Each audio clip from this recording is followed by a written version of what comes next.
Di masjid ini kita siapkan sanitizer gitu kan, kita siapkan di masjid ini.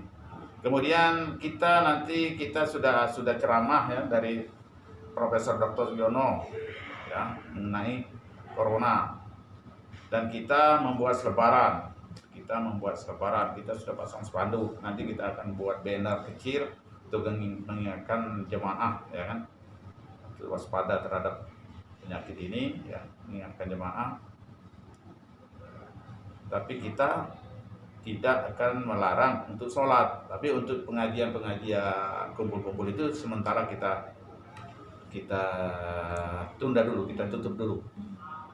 Tapi kalau yang mau sholat, nah kita tidak bisa melarang ya, karena kita menghargai memperhatikan, seperti apalagi masjid ini ya, Masjid Sultan Mahmud Badarudin ini atau Masjid Agung ini berada di tengah kota yang dimana orang dalam perjalanan mungkin perlu sholat, ya kan, sampai di sini waktu sholat. Nah, kita siapkan sarananya seperti airnya, alat untuk pencuci tangan, ada kita siapkan.